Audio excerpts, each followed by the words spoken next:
काल नगरपालिका निवडणुकांचे निकाल लागले ते नाटक आहे.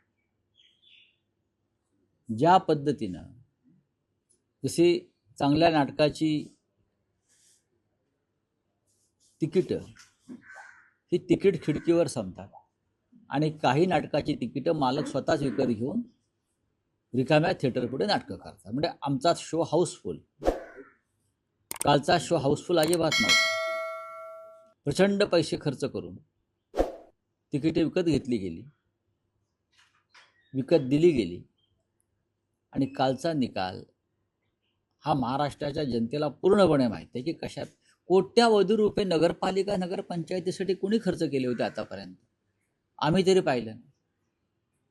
हेलिकॉप्टर चार्टर फ्लाईट घेऊन कोण प्रचाराला गेलं नगरपालिकांच्या, आम्ही तरी कधी हे पाहिलं.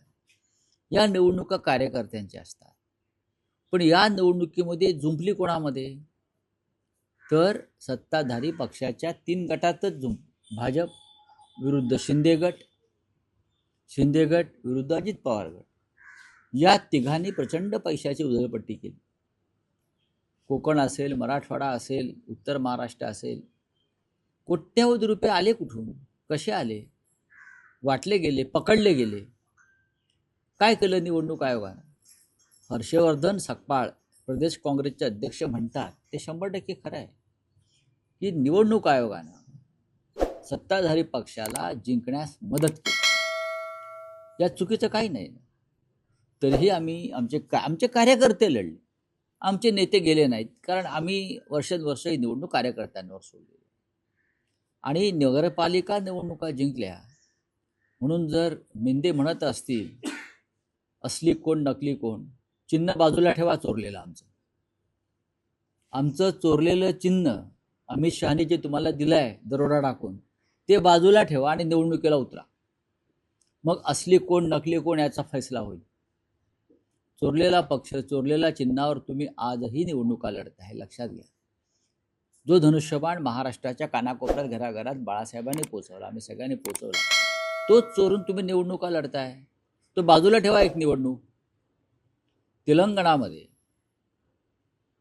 बॅलेट पेपरवरती निवडणुका झाल्या स्थानिक स्वराज्य संस्थांच्या, कारण राज्य निवडणूक आयोगाचा जो अधिकार असतो, आणि बॅलेट पेपरवर झालेल्या निवडणुकीमध्ये तेलंगणामध्ये भारतीय जनता पक्षाचा दारुण पराभव झाला आणि भारतीय जनता पक्ष 4थ्या क्रमांकावर गेला.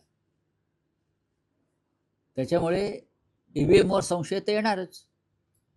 आकडे बघा महाराष्ट्रातले, जे विधानसभेचे आकडे आले तेच नगरपालिका झाले. 120, 125 काय जे काय आहेत ते जे भाजपला विधानसभेत मिळाले, 54 जे शिंदे गटाला व शिंदे सेनेला विधानसभेत मिळाले, आणि 40-42च्या आसपास अजित पवार. हेच आकडे विधानसभेत आले ना.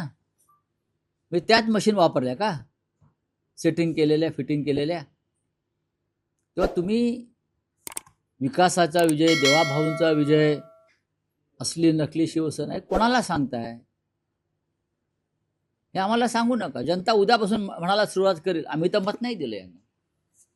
उद्या तुम्ही सर्वे कराय आणि लोक सांगतील 100 पैकी 80 आम्ही यांना मत दिलं नाही. जिथे सर्वाधिक मतानं हे निवडून आलेले आहेत, सातारा वगैरे भागात, तिथे उद्या लोकांचा सर्वे करा, आम्ही यांना मत दिलं नाही, हे जिंकले कसे आम्हाला माहीत नाही. ही लोकांची रिॲक्शन.